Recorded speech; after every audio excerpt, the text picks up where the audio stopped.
possible magkaroon ng mga gamot or mga procedure para mapigilan ang pagtanda? Very possible po. Na-develop na yung technology about different anti-aging regimen. Pinipigilan po yung pagtanda. Scientists spent the last 20 years working to defy aging. To experience eternal youth. In the near future is mas hahaba na ang buhay ng tao because of the technology. We are very positive about it because marami na po na-develop ngayon and nakikita natin yung benefits. Kasi ang focus natin, delaying everything. As we age, ang daming factors. Kaya may tinatawag tayong lifestyle diseases and degenerative diseases. Dr. Catherine Porciuncula is a renowned skin and laser specialist With extensive expertise in dermatology. She serves as the key opinion leader for Afrozone Philippines, a prestigious Korean brand. Introduced to the Philippines to offer premium quality skincare solutions. Gaano katotoo na nakakatulong sa mga taong nag-undergo ng procedure na ito? Nagmumultiply sila ng exponentially, 50 million times. Doon nade-develop yung to achieve yung anti-aging effect sa skin ng pasyente. Anti-aging specialist. So ano talaga yung ginagawa ninyo? Helping people take care of their skin. But right now, it's more on holistic. Kapag nakakita ko ng mga pasyente, they tell me what they need. It's all about they are entrusting their health to me. Not just skin, but mostly overall health concerns. Isa sa mga talagang sinusolusyonan ng tao yung pagpigil sa kanilang pagtanda. Because as we age, talagang humihina ang mga internal organs. Pag humihina, yung balat natin nagsasag. Ang nagiging komplekso mo, nagmumukha kang maagang tumanda. Tapos, syempre, nagkakaroon din ng sakit ng tao. Totoo ba na in the near future, may nakita kasi akong research, no? It is possible na mas lalo pang magkaroon ng mga gamot or magkaroon ng mga procedure para mapigilan ang pagtanda. Very possible po, sir. We are looking at that era wherein na-develop na yung high technology, mga increase ang researches about different anti-aging regimen, which is anti-aging medicine has been there as a branch of science that tackles yung mga ganitong research kung saan the way we put it is parang pinipigilan po yung pagtanda. At hindi malayong mangyari yon. Na in the near future is mas hahaba na ang buhay ng tao because of the technology pagdating sa medical. We are very positive about it because marami na po na-develop ngayon and nakikita natin yung benefits. Kasi ang focus natin, delaying everything eh. Kasi as we age, ang daming factors. Kumain lang tayo, maarawan, we age. Kaya may tinatawag tayong lifestyle diseases and degenerative diseases. Pag-usapan na rin natin ngayon, doktora, no? Kasi isa sa pinaka-mabisa daw na solusyon sa pagtanda ay yung tinatawag nila na stem cell. Gaano katotoo na nakakatulong ang stem cell therapy sa mga taong nag-undergo ng procedure na ito? Okay, ang stem cells kasi natin para siyang soldier. Kung saan may injury, kung saan may aberya, dun siya pumupunta. So what you are saying is we have our own natural stem cell? Yes. So Okay. ang stem cell natin isa sa ating katawan, natural siya. We are born with millions, billions of stem cells. As we age, nade-deplete po ito. Actually, natutulog lang sila para silang pumupunta sa stage na hindi na sila nakakatrabaho. So what we do is to stimulate yung stem cell natin. Example, sir, nung bata tayo, nagmumultiply sila ng exponentially, 50 million times. But as we age, pumupunta sila dun sa senescence period na tinatawag namin. What is that? Nag-i-age ka, tapos natutulog yung stem cell mo, hindi na siya nakakatrabaho. What causes na mapabagal natin yung pagpuproduce ng natural stem cell sa katawan natin? Maraming lifestyle factors. Meron tayong intrinsic and extrinsic. Narinig niyo po yung word na antioxidant, di ba, sir? So, parang yung oxidation process is nangyayari talaga dahil buhay tayo. Nagagamit lahat ng parte ng katawan natin. Yung trabaho nila ay sa babawasan as we age, nahihirapan to meet that balance. So, kunwari smoker ka, nahihirapan yung lung cells mo na labanan yung sumisira doon sa mga lung cells. Pulmonary cells ang tinatawag. Kung umiinom ka, so nahihirapan ang liver mo. Imagine ang liver natin, lahat ng kainin, lahat ng inuming gamot, doon na may metabolize. Paano kung di niya nagagawa yung trabaho niya? Doon pumapasok ang sakit. What else? Puyat, you don't get enough sleep. Kailangan mag-rest ng katawan. Hindi siya parang robot na pwede magtrabaho tuloy-tuloy. And you not eating the right type of food. Diba? Lagi namin ina-advise as doctors, having a well-balanced diet. Totoo yun. Getting the enough nutrients, but ano ba nakukuha natin doon? Multivitamins, minerals, antioxidants. Ayun na naman, lumabas na naman yung word. Kasi oxidation process, napaka-importante as we age. Kung gusto mong magmukhang matanda, ito yung mga gagawin mo. mo. Kumain ng masama, magpuyat, mag-inom, manigarilyo. Samahan mo pa ng ibang bisyo, talagang maaaga ang buhay mo. Correct. Yun na yung binanggit ko kanina, ang extrinsic factor. Yung intrinsic, kung hindi ka man nagsusmoke, pero ang environment mo, you work in a factory kung saan nalalanghap mo yung smoke. May kasama ka sa bahay na smoker. Ganun din siya na yung usok na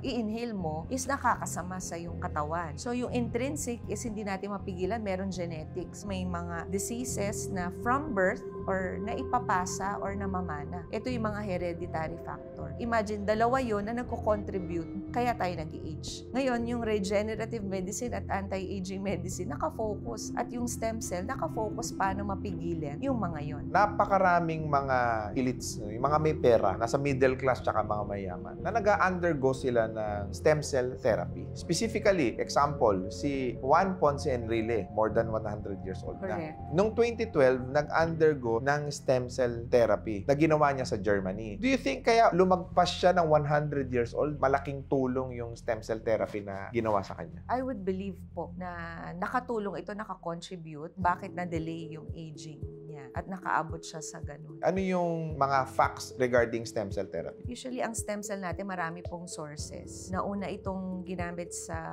neuro, sa brain. Paano siya in-administer? Marami kasing different types of stem cells po. Tinatawag nating sources. May animal at may plant sources. So, mostly kilala natin yung animal. Saka yung tinatawag natin na kinukuha sa ating katawan. Nakita nila yung fat, billions of stem cells ang kinocontain. So, meron kasi pong machine na magdedetermine ng number of stem cells. So, nakikita po yun sa laboratory. And then, yung fat is kinukuha through liposuction. So, hina-harvest po ito and then nag-undergo po ito ng chemical maculation process sa laboratory. And then, yung stem cell is ina-isolate. Parang kinuha doon sa fat. And then, ini-inject back to the person. Pwede pong sa bone marrow. Nakita nila kasi yung bone marrow din is very rich in stem cell. Pero napakahirap yun kasi i-break mo yung bone para makuha mo yung bone marrow stem cells. Tapos, meron po sa cord, sa bata, newborn baby. Meron din po tayong autologous. Kinukuha sa ating sariling katawan at pinaprocess ito at ina-isolate. Tapos, i-inject back po sa atin. Meron din po sa muscle, sa liver, sa iba't ibang katawan natin kasi dun nade-develop yung organs and tissues ng ating katawan from a single stem cell. Nagiging different cell types po siya. Ngayon, ang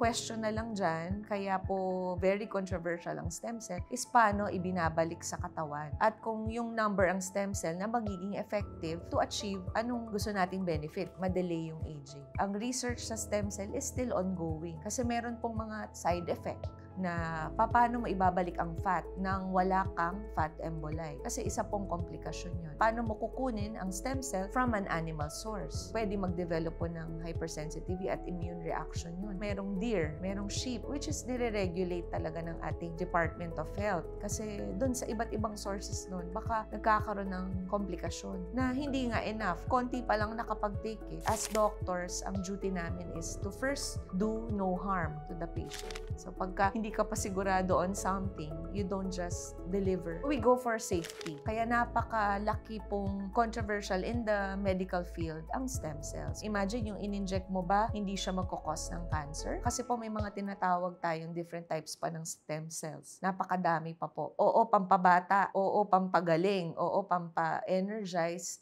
Baka may cancer ang pasyente. So we have to be vigilant kasi pati yung cancer cells baka ma-stimulate. Basically, ini-educate natin ng tao. If you want to achieve or undergo stem cell therapy, you have to talk it out with your doctor and you have to know if it's something na would benefit you. Tapos, yung mga condition mo at the moment, usually pinapa-laboratory ba, chine-check bang maigi bago ka mag-undergo. So, minsan pinapayagan. So, as a dermatologist, my practice of the stem cell is not on all those types but on plant kasi mas high ang safety profile niya. So, mas ina-advise mo ang plant-based stem cell? Opo. And stem cell has been used kasi as a marketing.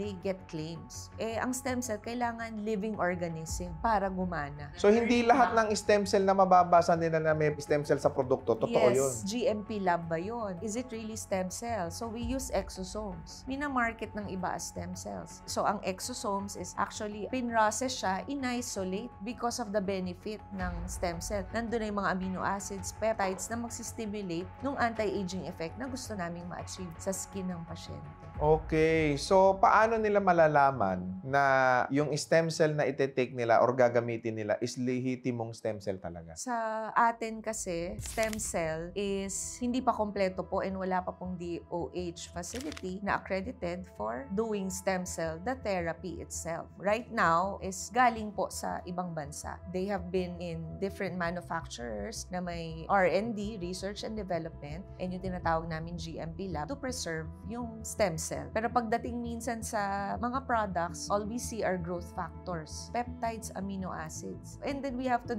say it honestly to the patient, I am not giving you a stem cell for your skin. I am stimulating your own skin stem cells to produce the benefit that I want. Medyo parang may mali siyang claim. And then we have different products, mahirap bang name ng brands, but they are claiming to cure all. But iba't ibang component nung product pala na yun ang nagpapalakas sa'yo or nagiging beneficial sa'yo. Maraming produkto ngayon ang kiniklaim nila na stem cell sila, but antioxidant lang talaga yon Yes. or mga amino acid. Paano malalaman na lehitimong stem cell talaga yan? Wala pong stem cell in a bottle. Bigyan ko kayo ng example. Nakita nila yung apple sa Switzerland. 90 days iniwan. Binuksan. Remember, nag-oxidize ang apple. Napakabilis. Pag binalatan mo, nangingitim. May oxidation process na nangyayari. Doon nila kinuha yung ingredients ng most of the cosmetic. Tapos inaral nila. Yun yung apple stem cell. So basically, stem cell yun. Repair mechanism yun nung apple na yun para mabuhay siya at mapigilan niya yung oxidation process. So doon nila kinulture yung extra at nilagay sa mga skincare, and then with the studies, kasi marami na ngayon it increases collagen and elastin at improves wrinkles production. But imagine, ang sasabihin nun, from the stem cell. Maraming mga business owners ang nananamantala. They are claiming that their product has stem cell. Pero yun pala, wala. Bakit kaya naaprubahan ito ng FDA? Depende po. I cannot answer for FDA. Pero minsan po, as yung name na stem cell naman, wala po sa pagsasubmit ng ingredients. Nilalagay nila sa brand name. Or sa marketing. We have to be vigilant and we are creating awareness. Like, thankful kami, may mga show wherein we are able to educate and give yung nalalaman. Mag-iingat kayo mga boss especially kapag may mga produkto na nakalagay sa packaging nila stem cell. So hindi ho lahat pag may nakalagay na stem cell, totoong stem cell yan. Lalo't-lalo na sa mga skincare. Again, stem cells has to be live. Kailangan niya ng living organism to function. Tapos pagdating naman sa ini-inject sa katawan natin dito sa Philippines na hindi pa siya masyadong regulated dito. Nagsa-standardize pa po tayo in terms of stem cell therapy. Ngayon, pag-usapan naman natin, Doktora, yung pagdating naman sa topical, is there any product na ina-administer siya topical? Meron ba? There are some that stimulates yung skin cell natin to produce collagen and elastin na pampabata. Marami pong product doon. Kinukuha nila yung iba't ibang ingredients at pinagsasama-sama, and then to optimize one ingredient, benefit from another, doon na ma-maximize yung effect nila. May mga product ngayon containing different boosters na tinatawag. Having those active ingredients would stimulate hyaluronic acid, elastin, and collagen. Yung tatlong yun, napaka-importante kasi as we age. So, nagde-deplete ang ating collagen, nagde-deplete ang ating elastin, at yung hyaluronic acid, which are very important because it makes our skin youthful, glowing, radiant, young-looking. Pagiging young-looking, ang daming benefits niyan sa atin bilang tao. Siyempre, yung confidence level mo, tataas. Kasi hindi mo kayang pigilan ng aging What you can actually do is control it. Yes, and delay it. Lifestyle pa rin talaga ang pinakamalaking factor. Plus, using yung mga makabagong teknolohiya na produkto. Very important sa amin kasi as a skin specialist na inaalagaan mo yung skin mo, having a good skincare regimen. Sa dami ng product din, billion-dollar industry po ang ating skincare. Every year, nade-develop na bagong skincare. As a doctor, of course, you want to deliver the best for your patients. Kaya pag may bago, you have to be updated. Kagaya nito, anong po pwedeng gawin nito sa balat natin? Meron siyang 365 ruby cell. Ano ibig sabihin nito? Ruby from the rare stone, and cell connoting to stem cell plant-based extract. 3 vital extracts which are plant-based. Yung sea fennel and edelweiss flower, and then the ginseng, which is known for its healing properties. Yung 6 is the 6 benefits on the skin, which is wrinkle improvement, moisture moisture improvement. It means hydrating the skin, lifting effect, moisturizing, and then making the skin look youthful. Tapos the 5 is the vital extract. Ito na po yung collagen, hyaluronic acid, and then the phytoalamine extract. From anong bansa ito? It's from Korea, and they recently launched here in the Philippines po. Bakit pagdating sa skincare, Korea ang number 1? Unang-una nandun yung mga valuable ingredients. They are able to manufacture it in Korea. They don't import. And then yung research and development, they really put a lot of funding on it because of the hype. And then we see Koreans doing different procedures and then mga trending na in terms of marketing, very visible ang mga Koreans. And then we see their skin. They're doing 9-step skincare. Sila pala ang pinaka-advanced talaga pagdating sa skincare. So ngayon nakarating na dito sa Pilipinas yung Rubicel, which is isa sa mga pinagkakatiwalaan sa bansang Korea. It's been there in Korea for a decade, and then dito sa atin, it's recently launched. Of course, as doctor, we are always evidence-based and science-based. And with all the ingredients, inaaral namin. Bakit nilagay to? Bakit meron siyang ingredient na to? Anong magiging beneficial sa pasyente? So, isa sa mga hinahanap namin in terms of skincare is whether organic or plant-based. We are gearing away from chemical-based, mainly because of the side effects. Etong produkto na ito, paano ba siya ginagamit? There's